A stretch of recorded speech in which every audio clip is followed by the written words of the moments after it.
Chapter 6. Emotional Preparation. There is a lot of confusion about the use of emotions in acting.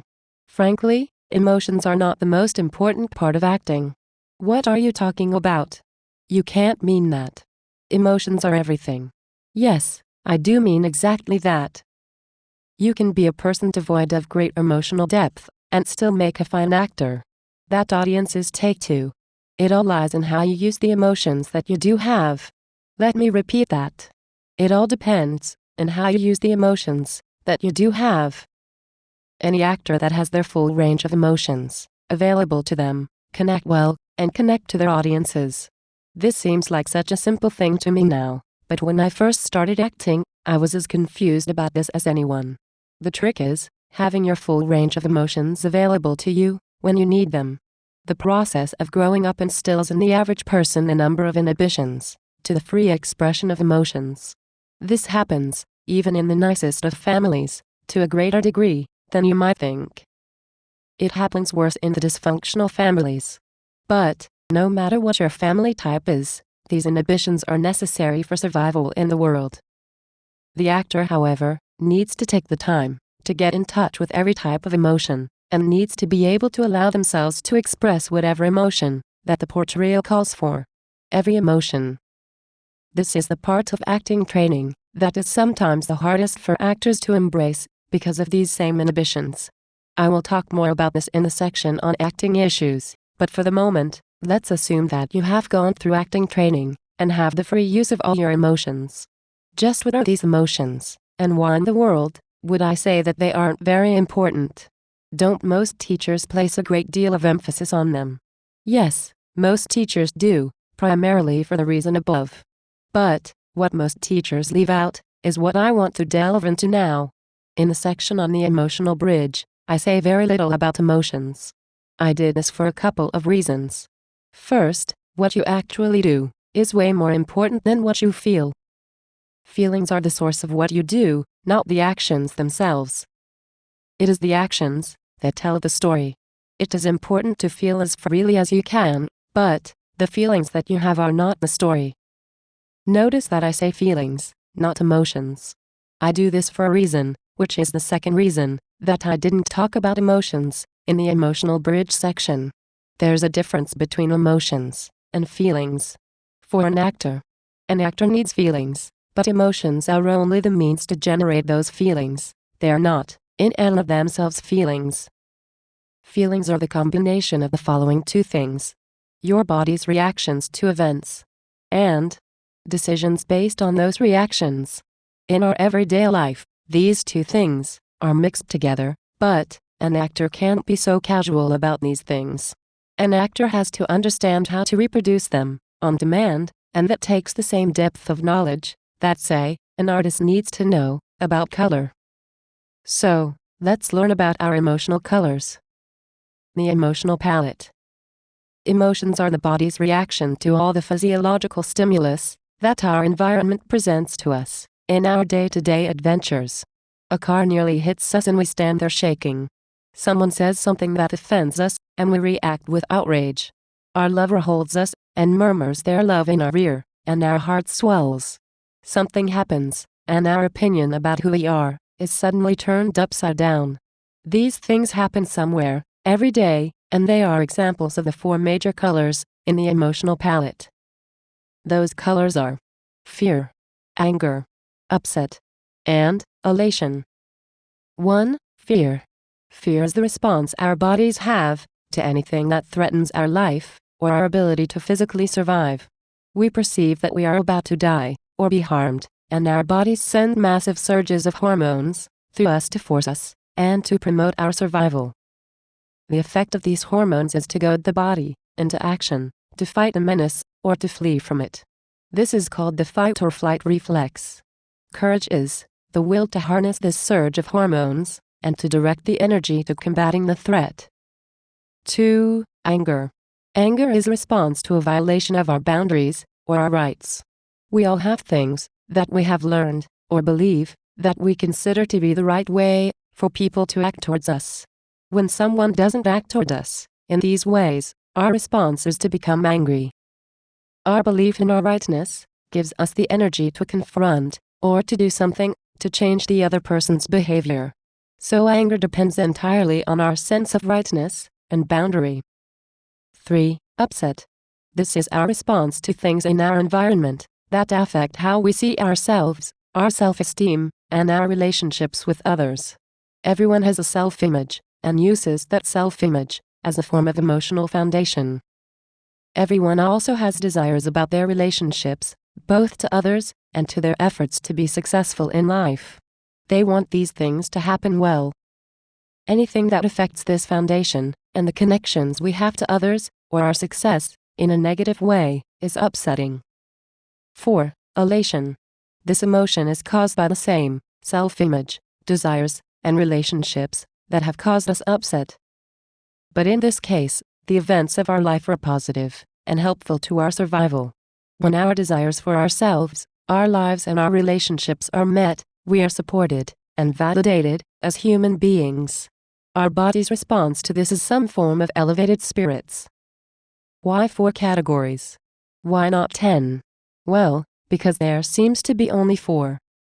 All of people's activities that cause emotions seem to fall into these 4 areas. If you can figure out another category, then I would be happy to include it. But for the moment, I will stick with the 4.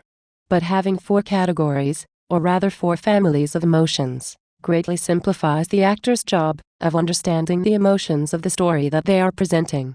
It also greatly simplifies the reproduction of those emotions. For any moment of the story, the actor can ask themselves, which of the 4 emotions does this moment call for? And that leads us to the next step in creating feelings. Decisions based on emotions. What turns an emotion into a feeling that an actor can use? Think back to the section of the emotional bridge, to the part where I discussed the basic personality. I gave the example of the man whose father beat him. Events create emotions, but it is our decisions about what to do in the future, to either promote or hinder those emotions that creates what for acting purposes I have called feelings. You combine a reaction to an event with thoughts about your future survival, and you decide what you want to have happen in the future. These decisions are your feelings, and you can have them about objects as well as events, or about anything at all, for that matter. Well, say, these feelings that you talk about look a lot like what most people talk about as their opinions. That's true. But there is one thing that separates a feeling from an opinion for acting purposes. You can only have a feeling about something that has affected your life directly. Because feelings are based on emotions, and emotions are based on events. So anything that isn't based on an event, and the emotions raised by that event, is an opinion. I know that this is hair-splitting, but in acting, it is necessary. The more specific you are about the source of your feelings, the clearer your acting will be to the audience. Also, it is important for an actor to know when what they have is a genuine feeling, and when what they have is an opinion. Behavior is everything in acting, and the 2 behaviors are different. Well, okay. So now I know what emotions are, and how that differs from feelings. What's next? What comes next for us is the all-important emotional preparation. Emotional preparation. The magic of the acting world is creating emotions from nothing and making people believe they are real. You have all seen the actor who sheds tears, real tears, when they need them. Or the actor that gets really angry when the moment calls for it. And you have all wondered about the abilities of certain actors to really be experiencing even the simplest of emotions that you see them have. The basis for all this is emotional preparation. And that leads us to the all-important first moment. The first moment. The first moment of any scene, or if you're working on camera, the first moment of any take, is from an actor's standpoint, the most important moment. When the first moment is off, it affects all of the following moments. So getting off to a good start is critical. You are standing outside the door, where you are to make your entrance. The script calls for you to enter in a rage at some slight that the rival has given you. You are waiting at the end of a long set of tracking rails, and the camera is right in front of you, and the story calls for you to be wildly happy and dance down the street alongside these tracking rails. You have just proposed to the woman of your dreams. Who said yes? You are about to walk into the hospital room of your father who is dying of cancer. The story calls for you to be upset, but gamely trying not to show it. Each of these scenarios has something that actors face every day of their working career, their first moment emotional preparation. But, how do you create the emotions that you need to enter these scenes, and be believable? How do you make it real? The preparation. All emotional preparation is based on a little-known ability of the mind to react to an imaginary situation, as if it were real. Yep, this mind of ours is a magical thing. If you imagine you are on the space shuttle going through all of the events of liftoff, your body will have the same emotional reaction that you would have in real life.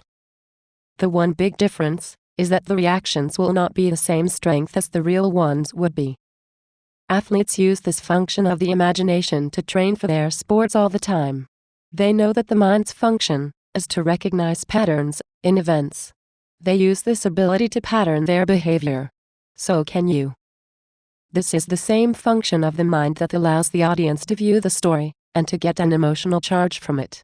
Even though they are not doing anything, but sitting there, the mind will accept and emotionally react to the situation that you imagine as real.